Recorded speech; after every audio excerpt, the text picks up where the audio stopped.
Hello, everybody. I am Bart Robley. Welcome to the deck, the Drummers Education Connection. I'm here with two of my great friends down in San Diego, Rick Stojak, the one and only up in the San Francisco area, Jeremy Steinkoler. Our friend Chip Ritter couldn't be with us today, so it's just the three of us. And we're going to be talking today about something that we're all very passionate about. And I think most drummers are passionate about, and that is playing for the song.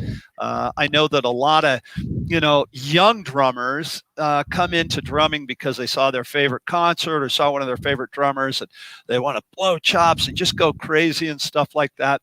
But really, and that's fine. I mean, that's great. But ultimately, at the end of the day, the most important thing is playing for the song and how you build a song, how you put a song together, how do you put sounds together for songs, how do we make our drums sound certain ways. There's so many things. We could talk for hours and hours and hours, but today we are going to talk within the confines of our little hour dog and pony show that we do for having a how we go about playing for the song and what it is that we do.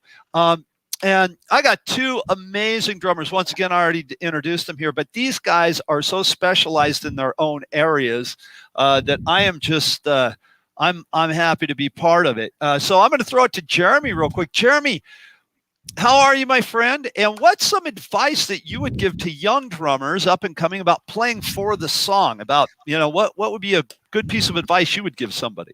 Bart, thanks for the great introduction. I'm so happy to be here every week with you guys. I love this. It sort of juices me up every week. I get excited about drumming and talking about drums, and I always get inspired to practice after this and go find out new resources, new books, new videos. So this is so great. And this is one of my favorite topics to discuss. I actually have done a clinic on called Developing the Tools to Play with Good Feel. And to me, that's all kind of fits together with playing for the song. There's so much in our culture, in our drumming culture, about technique acquisition, about getting faster, about chops.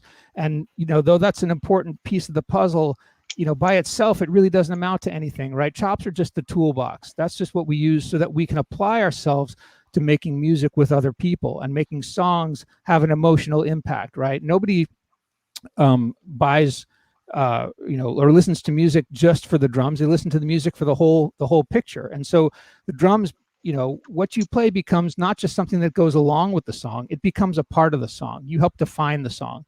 And so as a drummer, it's your job to really listen. Like the first and most important thing I say is listen. You got to know what the song's about. You got to feel the tempo. You got to get the vibe of the song. You got to feel the pocket. Is it swinging? To what degree? How loud should you play? What's your role in the song? Are you driving it like you're the engine of the song, like it's a freight truck rolling down the highway? Or are you playing laid back with brushes underneath, just giving a little bit of atmospheric support and everything in between? There's such a wide range of what you can do.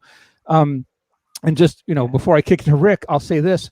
One of the things that I think amateur drummers overlook is how they make the instrument sound. They're mostly focused on what they play, and they're not so much thinking about how they play it, right? So I like to use the analogy of an actor delivering a line. So the line in the script, that's just the line, but how they say it, the emotion that they deliver it with, the body language, the attitude, that's where the acting is. And so it is with drumming. Like the part's the part, but how you deliver it, that's where the magic happens. There it is. Exactly. Very well said, Jeremy. And thank you, sir. Well, very well said, Jeremy. And thank you, Bart. And this is episode 25 for Drummers Education Connection. So we really, really appreciate everybody checking us out, and just give us feedback if you want any sort of episode or topic that you'd like us to cover. We're happy to accommodate, and we're just grateful that all of you watch. So, as far as playing for the song, in my opinion, the opinion of the person that hires you is the number one opinion that I listen for. So, you just got to listen to your band leader. If the band leader wants you to play busy, then that's the right part, because he or she is paying you. If you're working in the studio with a producer, they're going to be in charge of the whole overall production, how all of the parts might fit together. And very likely, more than not, they're going to ask you to play less notes. And and Jeremy, I couldn't agree more with you about your sound, and we could talk a little bit more about that with some electronic percussion, some acoustic hybrid percussion, which is one of the specialties that I have and I love to do. But one other thing that I really want to emphasize for playing the song is really knowing your musical history. You know, peel back, look at your favorite drummers, and then listen to what they like. And so listen. Likes on Instagram are usually from other drummers, and they're not the people who are going to hire you. So good point. You want to get hired to songs, you've got to appeal to those people who are going to hire you, you know, musical directors, songwriters, etc. So usually that's really knowing your history. They might make references, do a Motown style fill or groove. If you don't know what that is, man, you're kind of lost. So, you know, Bonham listened to jazz and roots rock, you know, and you'll hear Gene Krupa kinds of things and Bonham playing. So peel back. A great resource for all of that is Daniel Glass. He's got the Century Project, which is a great DVD that peels back the history of drumming. So I encourage you all to check that out. And Daniel's going to be on the show next week too. So I know we could talk forever on this. Bart, do you have any more thoughts? Yeah, you know, thanks, Rick. Yeah, I do. I think at the end of the day, when you're playing drums, you know, learning how to play and you listen to a group, the most important thing is the song. And I think that it almost has become a cliche that, you know, drummers say the most important things to playing drums and to playing music are groove, time, and feel. And you have to have those three things. And if you take one of those elements, you put the wrong groove into the song, well, the feel's going to be off. If you're playing the right groove, but your time is off, you know, the feel's going to be wrong. So you have to really, as a drummer, encapsulate and be able to hold on to those things. I also think coming up with the correct part for the song. And I think there are songs that, you know, like you said, Rick, like listening back to the history of music and listening to drummers play, how they came up with their parts. Like you mentioned, Bonham listened to big band and jazz and stuff like that. And of course, you know, I mean, really Led Zeppelin, the Beatles, those guys were it's hard to think about this, but they were at the beginning of rock and roll, right? They were at the very beginning of it. So what was before rock and roll? Well, that was jazz and big band and stuff like that. I think parts, like certain parts for songs, you know, they just speak to you. And coming up with the right part for the song is so important. I always kind of point to Ringo, right? I think Ringo did a few things that were so important to music. First of all, let me back up here for a second. I was with a student one night and we were watching a band play. And I asked him, I go, what's the most important thing on the stage? Well, he's a drum student. So he goes, oh, the drummer. I go, no. He's like, oh, yeah, he's right. No. Yeah, he's right. He was right. Right out of the gate. Singer. Right. Yeah. No, he goes, the singer. Yeah, he goes, the singer. And I go, well, no. And he's like, well, then what? And I go, the most important thing on that stage right there is the song. There's a band and they're putting that song together, right? And I think that the drummer is the person that drives the song. They're the person that's driving the bus or driving the boat, whatever mode of transportation you want to put them on, they're driving it, right? And I think to come up with the correct part to drive those songs is so important. I think Ringo did an amazing job. When we think about, I always kind of point to Ticket to Ride. And my drums are not going to sound like Ticket to Ride. They're not tuned for them correctly, speaking of sounds. But the part,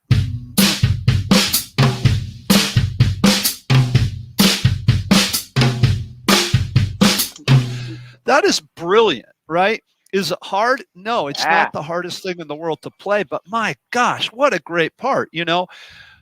Right. The thought process to come up with that is the part where I'm like, how did you hear that? You know, I would have loved to have been a fly on the wall and gone and see how they did that.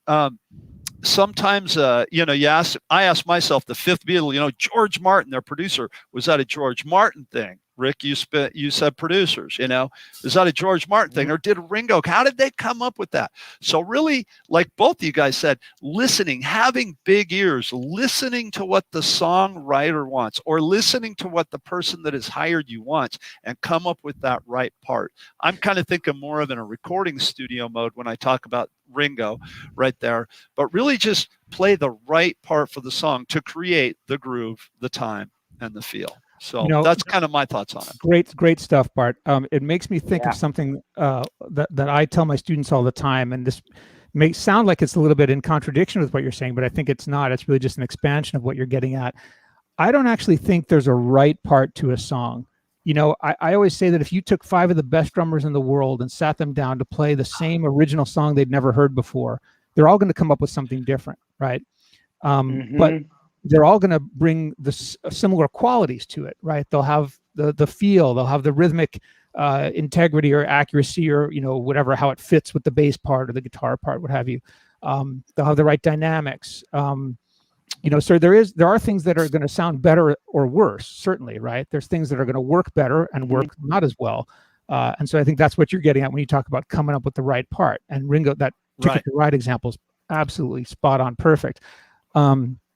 But I think sometimes drummers get too hung up on what the part is and not as much on how the part's delivered. And so if you get too much focused on what to play, then you're feeling like, oh, this is the right part. And if I play it just as it is, I'm going to be right. I'm going to sound good. And it doesn't always work that way. I've had students play parts off of a chart, note for note, accurately in time, and just not sound that great.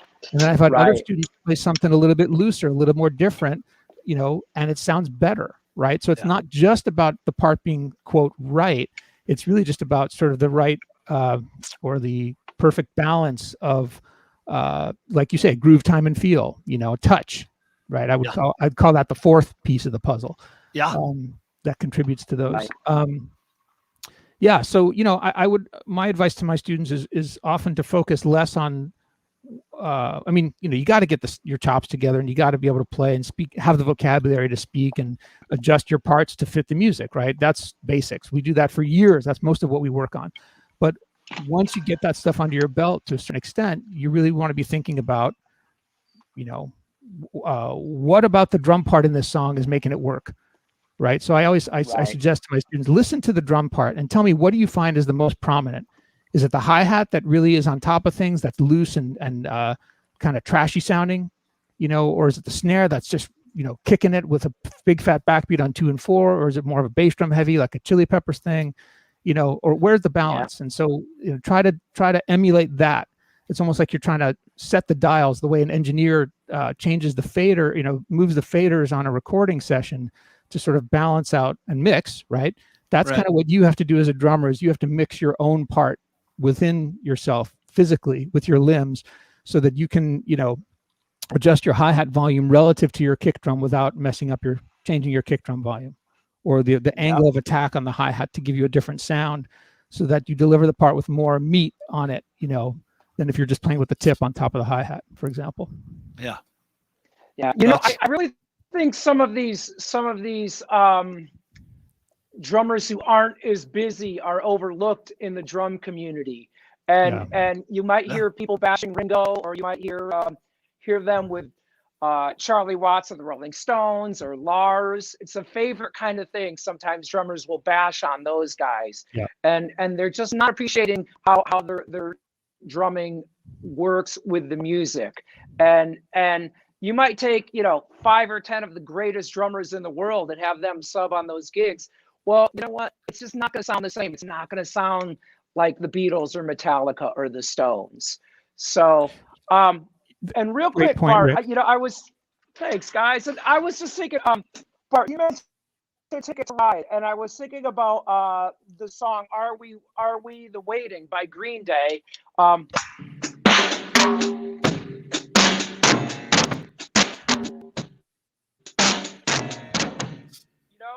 Trey Cool came up with that, and I don't know if that distorted with our setup and all, but it had all of that space in it, and it had the flams. I would not be surprised if Trey was influenced by Ringo when he came up with that. He just rides on that for the entire tune. Yeah. So you talk about drummers who are overlooked, who are pocket players or groove players or playing just the right part. I mean, think of the most recorded drummers of the 20th century. Like the first three names that come to mind for me are Hal Blaine, Steve Gadd, and J.R. Robinson. Right? Those are, I know there's some other guys who also have a ton of credits, but these three are three of the most recorded, or Earl Palmer, three of the most recorded drummers of all time. And Hal Blaine is famous for saying, I don't like to be a flashy drummer. I think of myself as an accompanist. Steve Gadd said in one of his clinics, someone asked him, hey, what's your approach when you go into the studio? You're the first call studio guy. And he said, well, I try to listen to the song, get a sense of what it's about. And then mainly I just try to play as simply as I can. This is from the best drummer in the world, practically, top recording guy. I try to play as simply as I can because, he said, I find that the more complicated I play, the harder it is to stay in the pocket. Yeah, exactly. That's right. Exactly. That's right. Exactly. And I don't know who said it, but you don't want to lose a groove for a riff, right?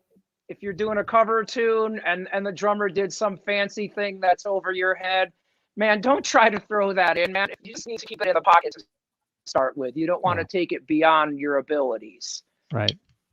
Right. Exactly. And and also I really think that playing and listening, and I keep referring to Ringo again. We've mentioned him a couple times today. Ringo always, I think, really did play to the vocal, because the vocal, is telling the story. The vocal is the singer is the person that's telling the story. And he never did any, to the best of my knowledge, the only song that I can think of in the Beatles catalog where Ringo plays a fill that kind of stepped on the vocal is on Gotta Get You Into My Life. There's a triplet fill in there. It's very un-Ringo-esque, and that's the only one that I can ever think of where it's like, wow, he kind of got a little busy there. He really listened to the vocal, and I think that's important. Again, back to my thought of the most important thing is the song, and not stepping on the story. Just don't step on the story. I always try when I'm with a band, I always ask the singer, hey, was I how's the pocket on that? How's the tempo? Was I stepping on you? Because I don't want to do that. I don't want to, mess up the song. I want to enhance the song. I like to think about the drummer as a producer. You think about the producer making all those editorial decisions about, maybe play less here, add more this there, add strings here, add some harmony vocal here, pare down the drum part on the chorus, whatever. If you can sort of think a step ahead like that, like be aware not just of your drums and your drum part, but how your drum part fits into the song. Just like we're saying, right? You're the producer in a way. In your own head, you're trying to fit what you think makes the song work best. Now, sometimes other people will have other ideas that are different. You got to try those on for size and try them out, especially if you're being hired for a session. You want to give the people what they want, like Rick was saying. But I like to think of myself like a producer as a drummer. If that makes sense. Yeah, it totally makes sense. Another last thing, another little thought on this too is that we really have to know the genre that we're playing. Right. If you're playing extreme metal or maybe some jazz, maybe less isn't as more, especially with the extreme metal. So keep that in mind. Overall, and then of course the coolest thing to me is studying a bit of everything and then blending it. Yeah. So one of the dynamics are. Sorry. Go ahead, Bart. No, sorry, I didn't mean to step on you, Rick. Go ahead. Well, one of the things too to also keep in mind, really big time, is dynamics. Really, really, all those soft and loud notes, the volumes between each of the instruments. Jeremy, were you going to do a little presentation on that? I am. Is that cool? Can I do that now, you guys? Yeah, go for it. Well, Bart had something. Bart, you had a thought though. Bart, did you have a thought? We were talking about feel, right? And Jeremy made a point, and it was a great point. There's a DVD. It's Steve Smith and Adam Nussbaum. Mm-hmm. Yeah. and I don't know the name of the DVD, but they took 5 really it was anticlimactic. 5 really famous brush players. Yep. And they have you seen it? Yeah, I have it. Yeah, what's the name of it? I have it too. I just haven't watched it.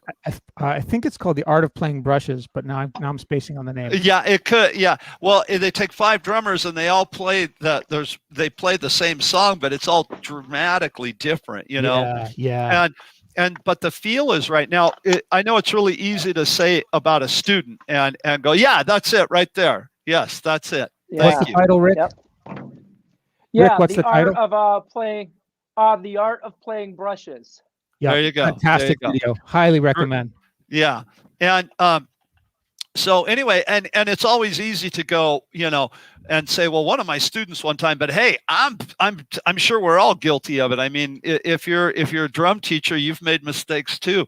I remember when I first got in the band with Sam, he gave me a song that he wanted me to play, one of his originals, and I learned the song, and I learned it like I learned the song. I knew every note, and I went and played it with him, and he was like, "Man, the feel's wrong." And I'm like, "Dude, I'm playing the exact part." He goes, "No, you're really heavy in it. You're playing it like a heavy metal drummer."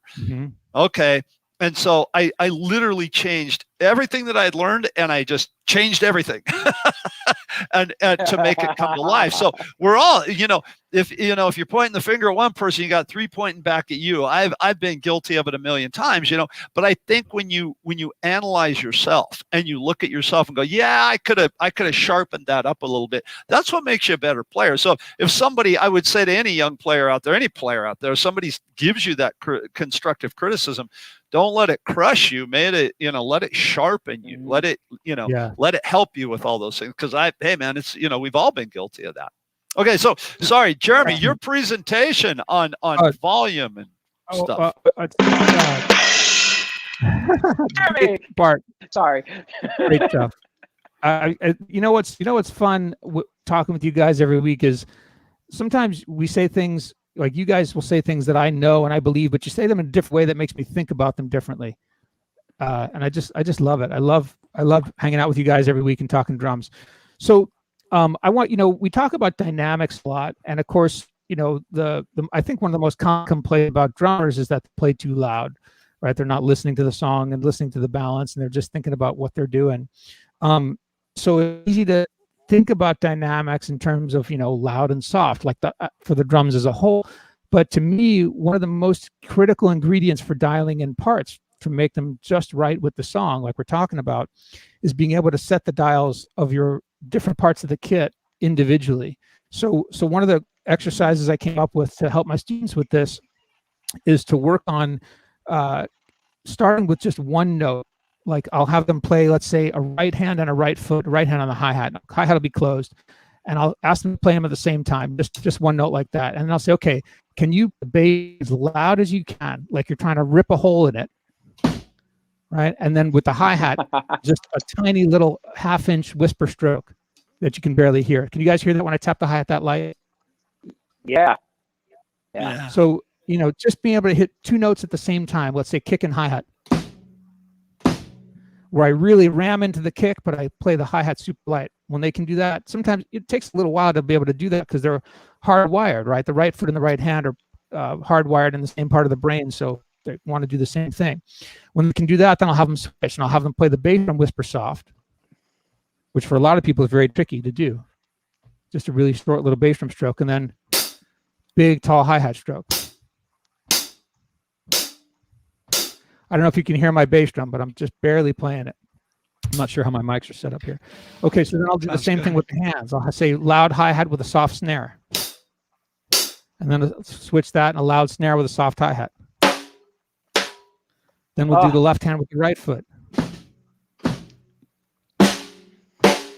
Right, then when we can do all those combinations, we'll move to three parts at a time. So I'll have them play a hi-hat and a bass drum really loud, while at the same time playing a snare drum really soft. Then we'll switch those combinations around. We'll play loud hands and a soft foot. Right? And so on. We'll do all the combinations and we'll switch. Instead of 2 loud and 1 soft, we'll do 2 soft and 1 loud.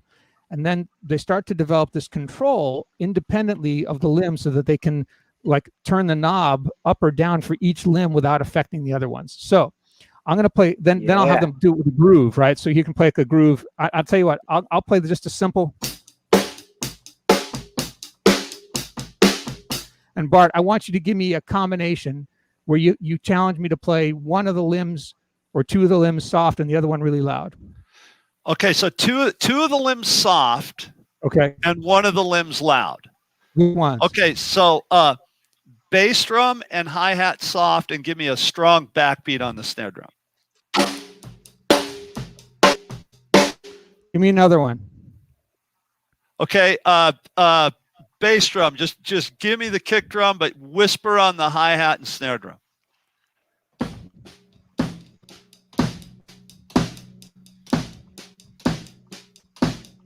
Now, these examples are extreme, right?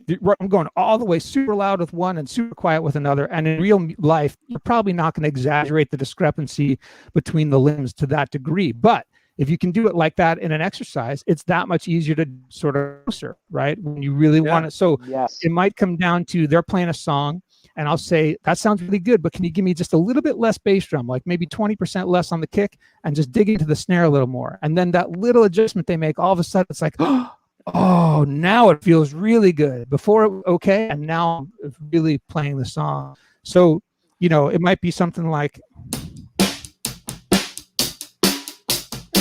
just to get on the hi-hat a little harder.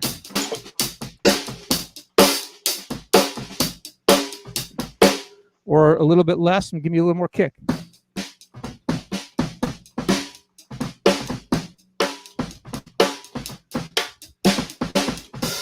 Or whatever, anything, it doesn't matter. Right.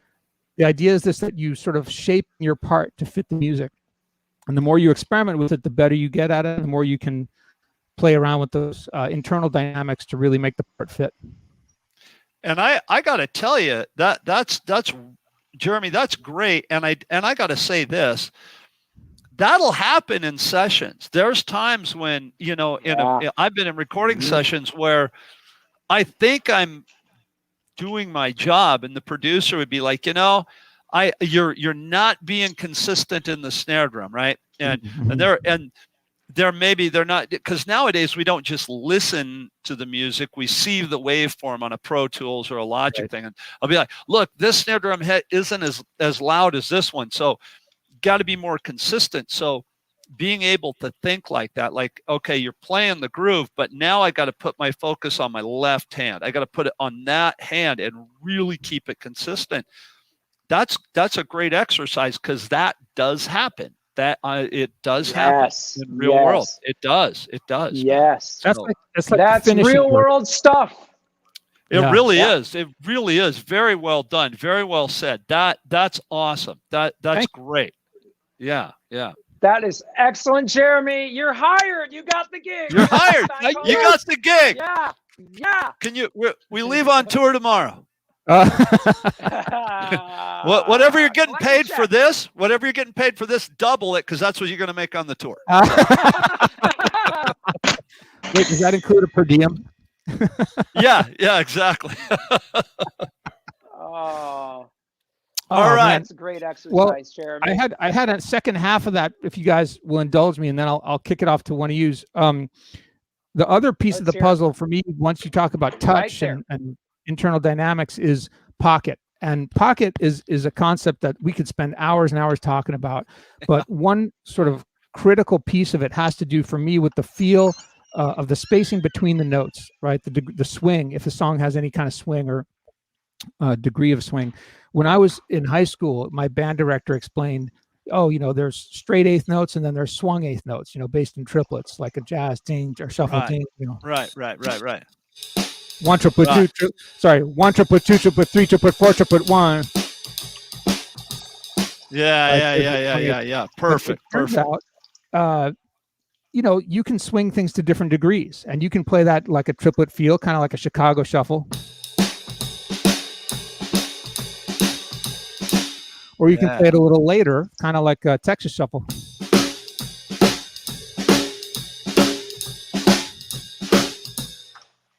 Or you can play it a little kind of straighter, kind of like a New Orleans, kind of in the cracks kind of groove.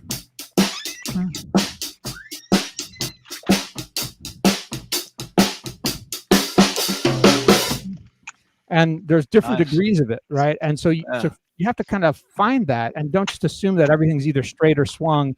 There's all pretty much infinite subtlety in the swing pocket to find it. And that can happen with an eighth note bass groove like I was just playing there, or it could be a 16th note bass groove.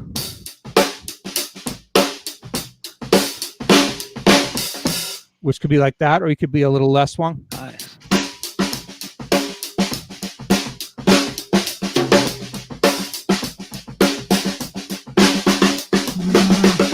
Or even further swung.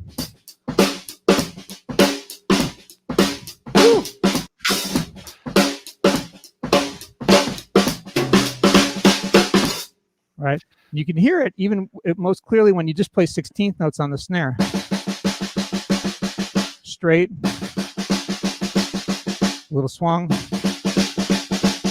little more swung. So, and these are just random sort of points on the scale that I'm just playing off the top of my head. If I'm playing a song, especially if it's something that's already been recorded, I'm listening to it and I'm just taking my pad out and I'm just going to play 16th notes along with the groove with my hands, just trying to sort of dial in the feel, the degree of swing, until it feels just right. And then I'm just letting it sit there and I'm letting that feeling of the groove kind of soak in for me and just start to feel it in my body. Yeah. And then from there, I'll start to expand into playing a groove with that same pocket, if that makes sense. Yeah, it does. Yeah. So for me, that's a big important piece. A lot of people, they think grooves are straight, grooves are swung, but the truth is there's a whole range of degree of swing that you can play with and that you got to dial in just right, depending on the song. Yeah. That really comes back to listening too, again, and studying a lot of different music. Yeah. Hey, Jeremy, can you do an alternating 16th on the hi-hat groove, but swing it? Swinging it? Like swinging it, alternating on the hi-hat, but swinging it like Dance All Days.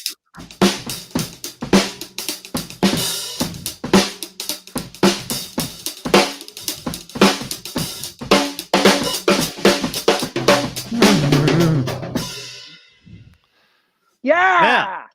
There you go. Yeah, man. Now I want to stand up and shake my butt. Yeah. Great stuff, man. Really good stuff, Jeremy. Man. That was fantastic. Thank you. How about you guys? So Bart, what like when you're talking to your students about playing for the song, what are the things that come up for you when you talk to them about how to think about, dialing it in?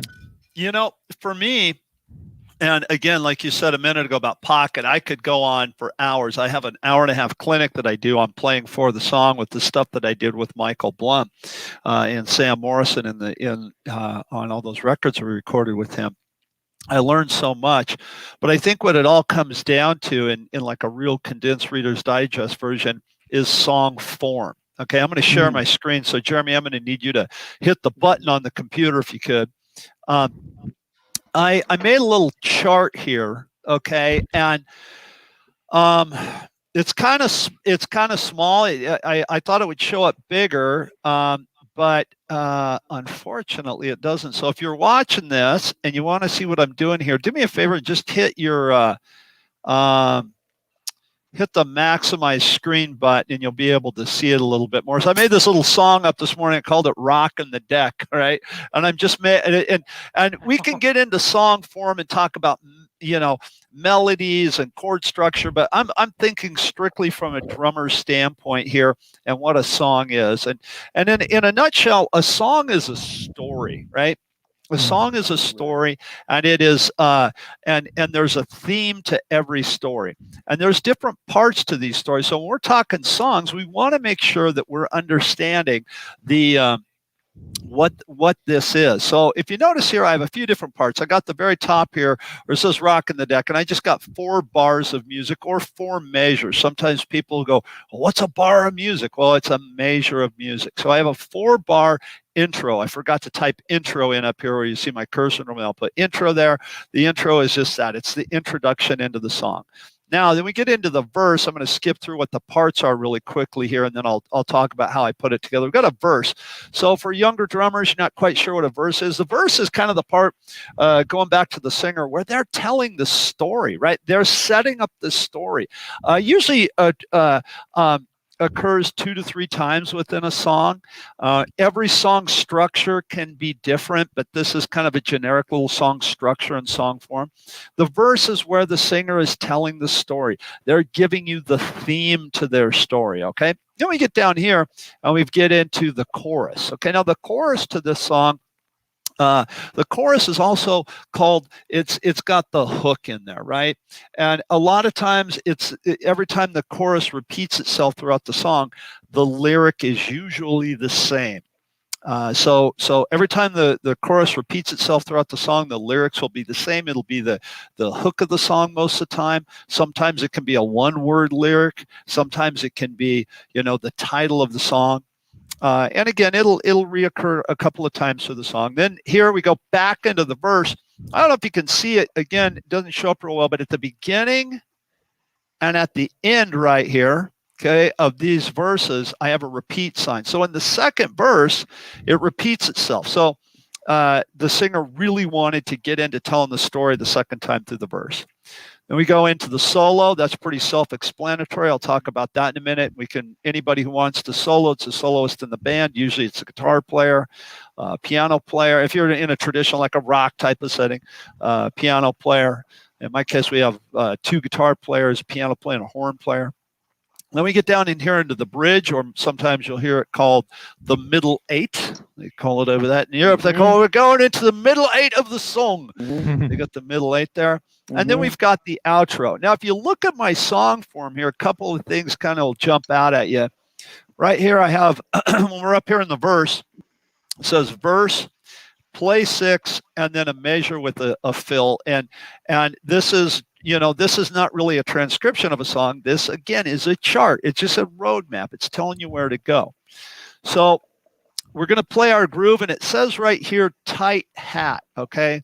And what that's for is because, again, if we're talking like a pop tune, rock tune, country tune, as a drummer, you want to create that pocket, what Jeremy was just talking about. And you don't want to step on the person telling the story. So my groove here is really simple. I'm playing an 8th note on the hat. The kick drum is on 1 and the amp-beat at 2, backbeat on 2 and 4. So I'm 1 and 3, 1 and 3 and 4. So I'm pushing it pretty good, but I'm not letting my hi-hat get really washy and open. I'm keeping it nice and clamped down so that I'm propelling the song with the kick drum and the snare drum, really pushing it along nice, but I'm not stepping on the vocal with a washy hat, right? I'm keeping the dynamic down and nice and tight. It does say here, play 6, and then I've got a measure here. So 6 plus 1 is 7. And then right here, I have a measure with a fill in it. That's 8. I'm out on a limb here. Most popular music, and I emphasize the word most popular music, is divisible into groupings of 4. So usually a verse will be 8 bars, or if it's doubled up, 16 bars.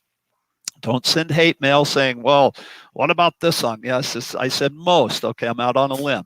But so our song form here, we have an 8-bar verse. Well, how do we keep track of that when we're playing? How do you keep track of 8 bars?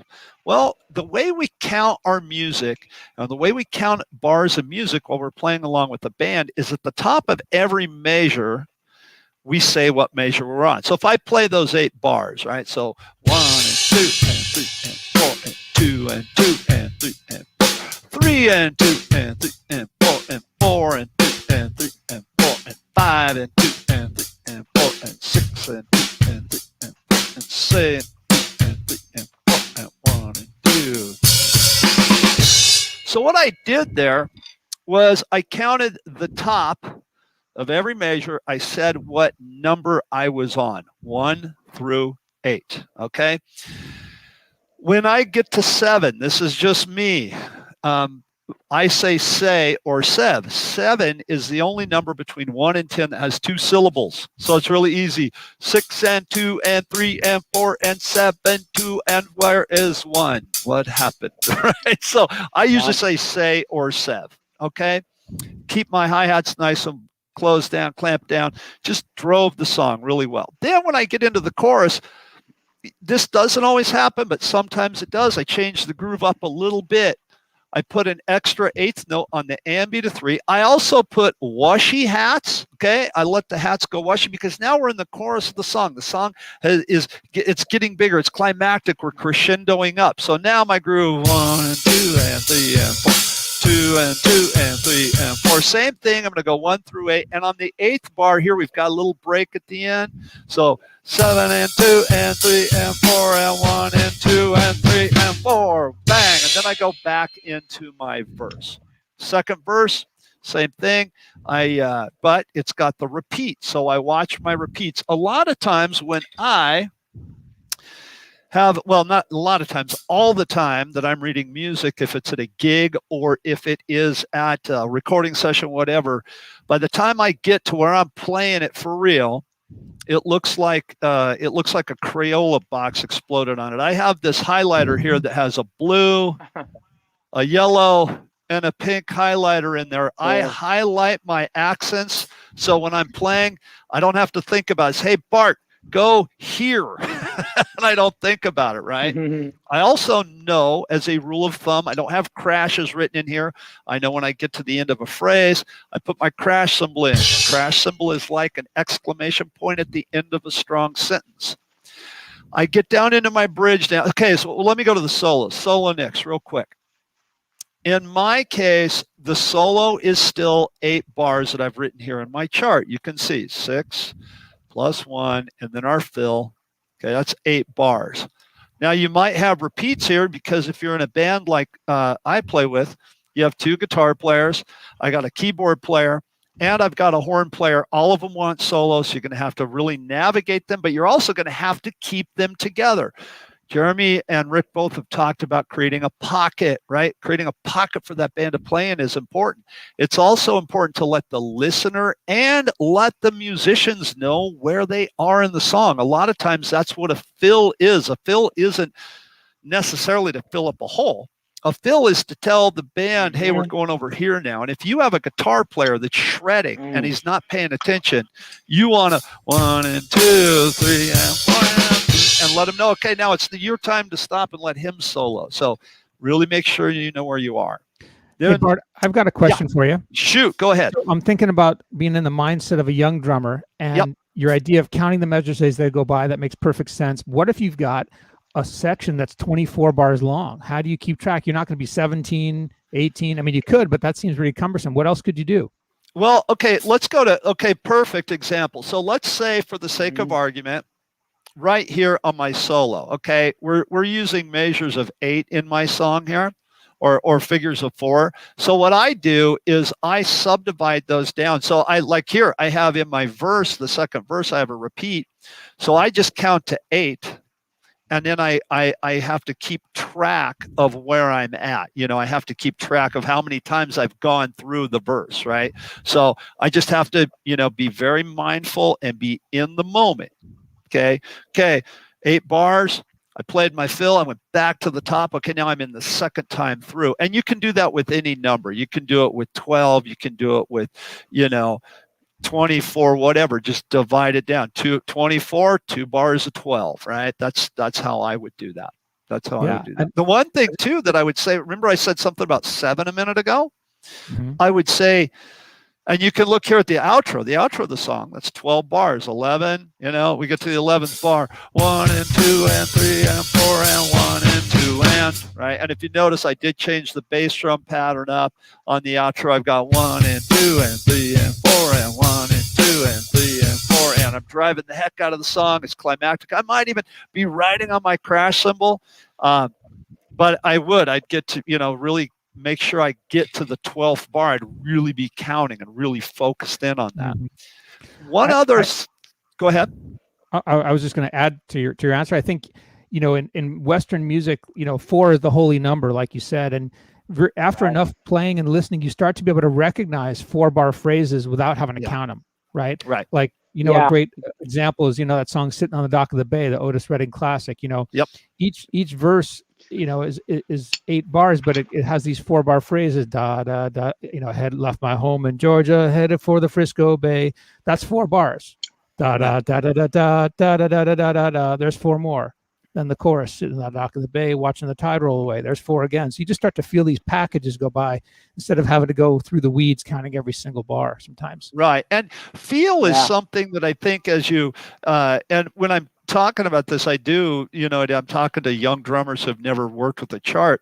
You are correct. You feel it internally. And in my lessons a lot, I point, I'm like, okay, you got to feel it right here because the music is guiding us. We feel it internally. It's so important.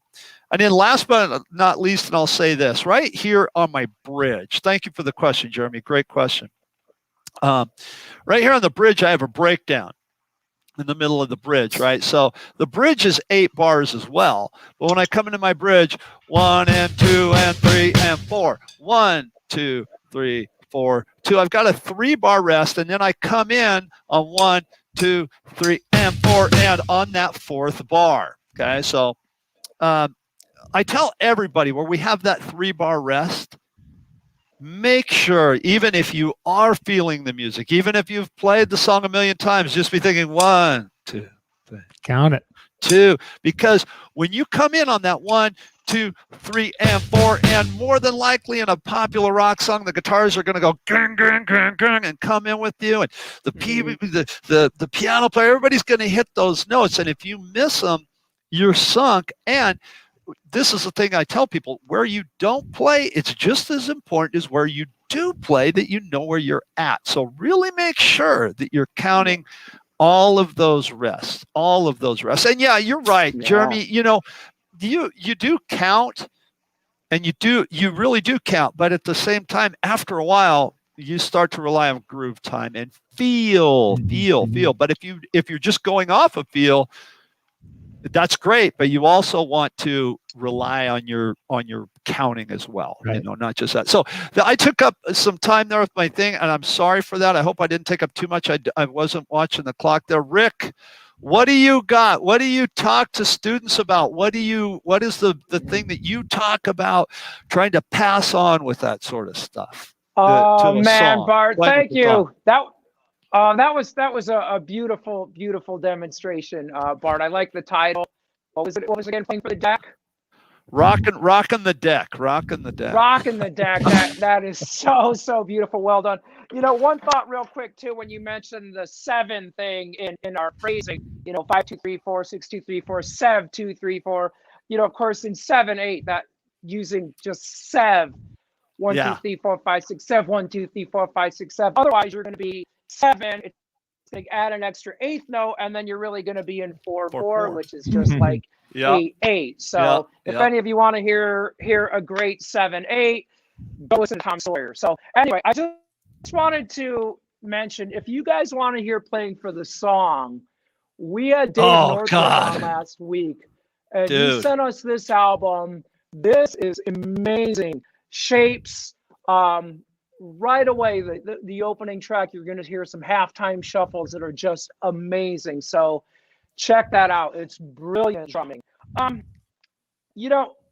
of the things I think about is if I listen to music, so often the drum sounds are processed, and there's big giant cannon sounds, big reverb sounds, effect sounds, and a lot of drummers, I think younger drummers, think that that's just what's going to be done in the studio, or even the engineers are going to take care of that live.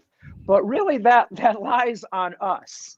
They have their part in it, but really, you're going to increase your chances of getting gigs if you can incorporate and layer different sounds. So one of my big things is just an acoustic hybrid electronic. I just love doing, and sometimes the best part for a song is dropping out the drum kit.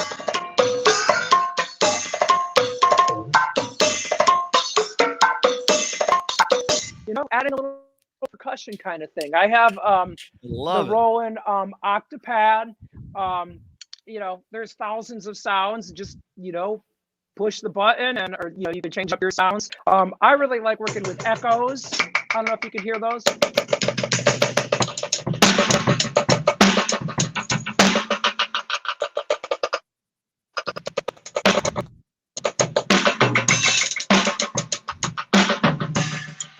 So hopefully that's not distorting at all. But sounds great. One of my favorite things to do, is I like my left hand. I'm playing on the octapad with my left hand. My right hand, is doing all of that stuff, moving over. So the right hand is doing the hi-hat and the snare part. It's just one of my favorite things to do as a musician. So then I have a Roland TM Pro over here. This is a trigger module, and that it has a little distortion vibe to it, but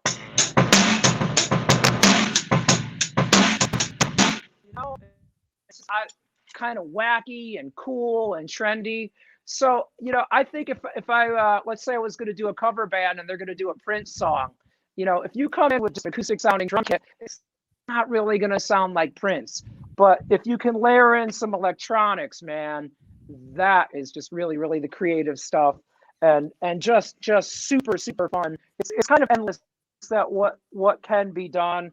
I like this growl.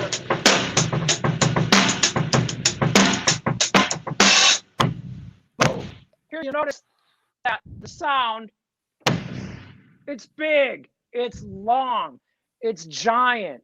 So you don't always have to fill everything up when you use these big giant sounds.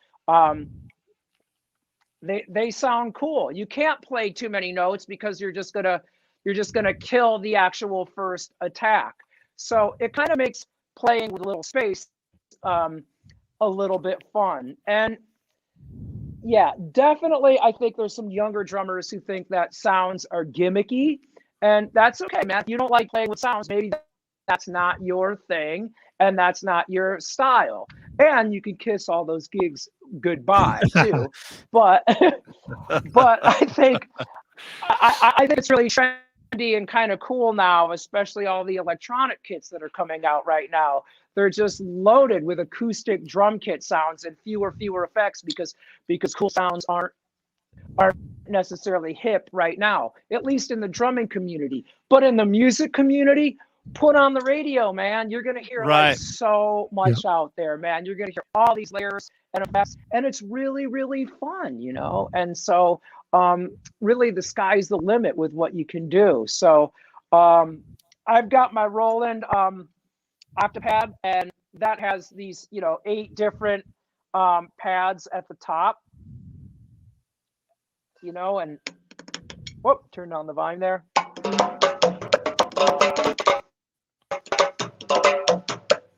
Just goofing around over there. But really that broadens the horizons for me as a player. Then I can be the percussionist, and the drum set player, Nothing like playing with a percussionist, but if the percussionist isn't there, man, that's a cool thing to do. So I've been doing a bunch of gigs with DJs. It's just me and a DJ, and just kind of enhancing what the drummer or what's going on in the music. So that's super fun. So also another quick topic, because I know we're running out of time. One of the things I like to work with my students, a lot of them come in, one of my favorite things to help out with in teaching is if they're working in an original band and they're trying to create a unique part. And usually you're going to hear a drummer come in and, I'll layer in some loop here.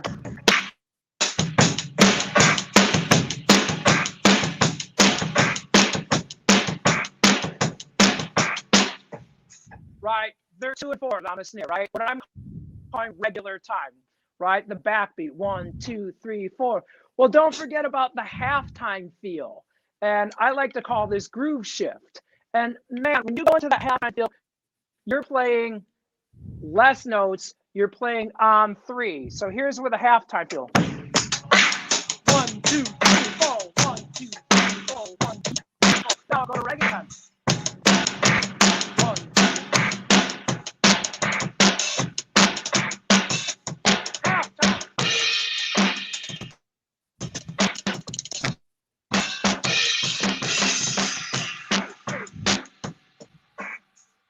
can play around with halftime, and then you can play around with regular time. When you go to the halftime, man, it's like the gates are opening up. Oh my God, the music breathes, right? Your bass player is like, wow, I can play around with my feel. I can have a little human feel on the guitar or the bass because you're not filling it all up. Then when you go to the regular time, which is right, the backbeat, the 2 and 4 on the snare, it sounds like fire, man. It sounds so big. Then that the also, last thing to add, go ahead. If I can interrupt for just a quick sec, that also feeds into what Bart was talking about, the form of the song, right? You would go to the halftime section for a part of the song, so you're playing the composition. It's not just randomly you drop into that. That offsets one part of the song as having a different vibe and flavor, and then it resolves back to the regular time.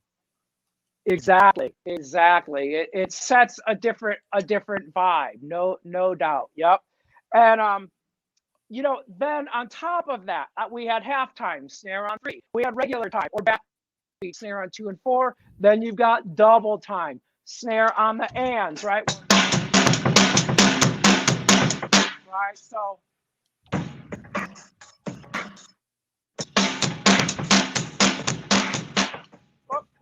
I got. Here's half. 1. Double. So I kind of like with my layering, I didn't have good monitoring there, but 1, 2. There's half. Regular. Double. 1, 2. Half time. 1 and 2. Regular.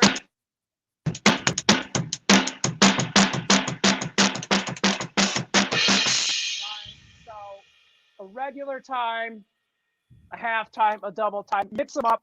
I've got some pages I can send out, some PDFs, and they're in my first 2 books. And I like just to call it groove shift. So I've got some halftime grooves, regular, double time, and then it's just kind of fun to mix and match them and then add different fills in between. So I think that kind of stuff can really help you with playing with the song and making it a little bit more I got a question interesting. for you, Rick. On the gig, right? And I'm just thinking logistics, like setting up and tearing down. How much time does that add to your load in, load out, setup time? Oh man.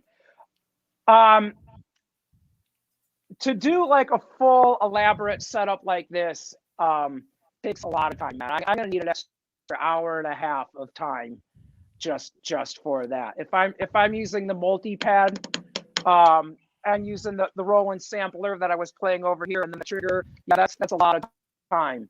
But if you just use like the Roland multi-pad, you've got 8 pads right there, but then you've got your trigger ends. And a lot of my students like, what's a trigger? I don't even know what that is.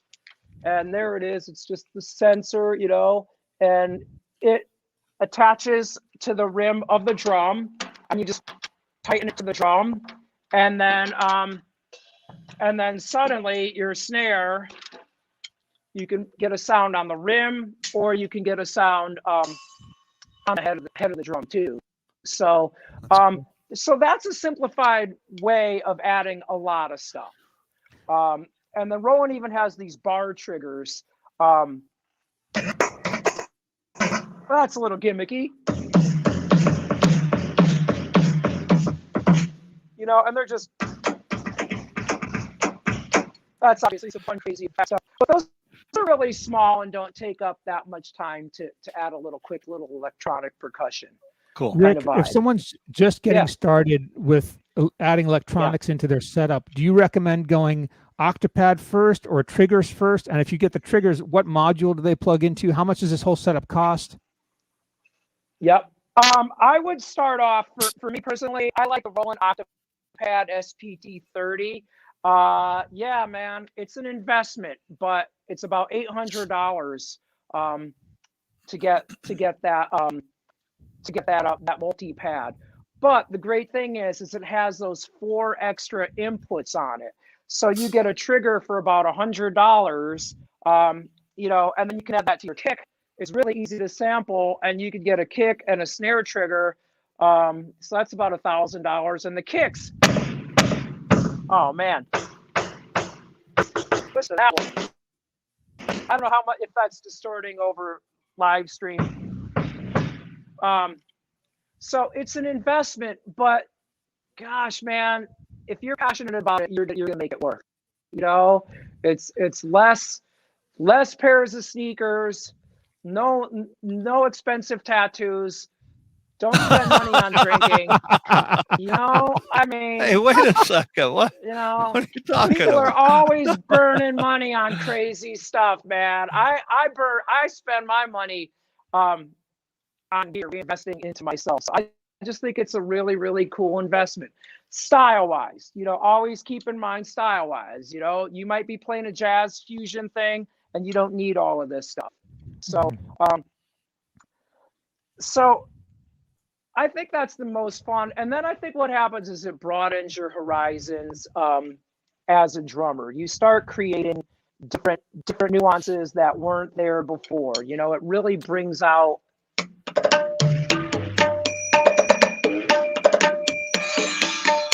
you know, I have a song with Median By. Let's say you're playing a Beatles cover tune.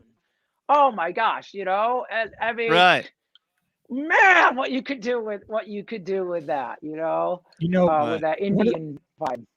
One of the things that this brings up makes me think of, you know, you're talking about sounds, and the Roland Octopad gives, and the triggers give you a whole nother universe of possible sounds that you can add into your setup, flavors and colors that you can create to enrich the music, right? But we haven't even talked really about the drums you buy, the sticks you use, the heads you put on, the tuning, the cymbals you choose, especially, right? I mean, that's where this whole operation begins, is like your interaction with the physical instrument and the sound that you create in interacting with it that goes out into the music. So, you know, that, you know, it used to be, I mean, I know some people who say, oh, you know, why do they have all these different kinds of drumsticks? That seems so silly. Like they're all the same. Well, they're not all the same, right? They're all different. That's and for us, what a luxury that we have all these amazing choices with incredible variety of cymbals. Sabian has an incredible lineup. Vic Firth has a massive number of drumsticks. There's like 100 different types. You can buy different sticks for different applications, the same way a painter uses different brushes for different painting strokes, right? My bag, this is just a bag that I have here at my home studio. Yeah, I know. Mine looks the same way. Right, and this is just the home studio bag. I've got, you know, all different kinds of implements and mallets and brushes made out of all different materials and sticks with different tip shapes and woods and thicknesses, and for each for different playing applications. And I'm choosing those based on the song that I'm playing, because of the sound that I hear in my head that I want to create with my instrument. And I think that everything, you know, wrapping it up here, because we're going a little bit over, but wrapping it up, it all comes back to what we're saying, playing for the song, right? Whatever, it doesn't matter what it is that you're playing for the song, you know. I think, and we're looking here at Rick's studio. Look at all these great instruments he has and all the Sabian stuff that he has. You know, I mean, this is just outstanding. You know, just outstanding. And I want to go down to Rick's studio because it looks like Disneyland for drummers. Totally, it does. I mean, look at that. It's like I want to go, but I'm also afraid. I think there's a clown that's going to jump out. Mr. Toad's Wild Ride. Right. Oh, I mean, man. Well, what I'm afraid of is I'll go down there and then I'll be like, well, I can't just play my drums anymore. I need all this stuff too, and I'll do this. Totally. I'll spend all my money on that. So, anyway, guys, hey, listen, we want to thank you guys for tuning in on this, and thanks for indulging us. And hopefully today was educational for you guys. I think it was a good roundtable, help people, you know, learn to play for the song. And really, at the end of the day, when you look at a stage with a band up there performing, the most important thing on that stage is the song itself. It really is. Yeah. We're going to have to bug Jeremy to get up and hit the big red stop button. He's over there comfy behind his drum. Wait.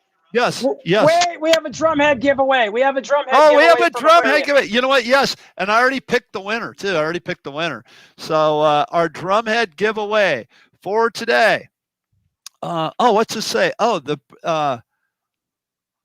The professors are at work. I love it. I love it. Oh, we got to give a shout out. I forgot today is Jim Royal's birthday. Happy birthday, Jim! Oh, no way! Happy Jim Royal birthday. Jim!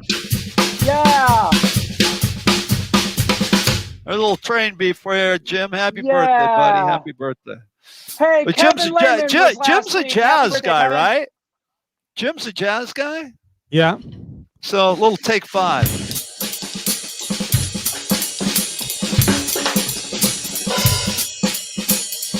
a little take 5 for Jim. Nice. I was playing in 4 at the same time, so together we made like 4, not 9/8. You know what? And the fact that we're on the internet and there's latency, we weren't in time. But the way I look at it, we're both playing jazz, so it's supposed to just be jacked up, Hey, so happy birthday to Jim. Our winner for today's drumhead is Jim Kersey. Jim Kersey has won the snare drum head for today. So anyway, there's our drumhead giveaway. There's our playing for the song. And I think we got to have playing for the song part 2 because we got all this stuff to talk about that we didn't talk about. Oh, right. Okay. Yeah. So we got to talk about that stuff. So we'll do a playing for the song part 2. And maybe Chip will be with us and on that one, hopefully, and we wish him well. And everybody, Jeremy, you got to hit the big stop button, but everybody have a fantastic, fantastic week. We're going to, this is going to be fun. Oh, he took it off. I was going to see if he could walk out without tripping everything up. Hey, Daniel Glass next week. Daniel Glass next week, Daniel Glass. Woo-hoo! So we're going to, look at that. Look, he's getting the cable. Yeah. He hasn't knocked anything over yet. He got it over it's hung up on the tom mic. Look out. Oh, he got it. There it is. See, if it would have been me, I would have destroyed the drums. If it would have been me, I would have knocked the drum set over and the microphones and everything. See you guys. Thanks for watching. We'll see you next week. Thanks, everybody. Bye, everyone. Thanks for tuning in. Bye. Bye-bye.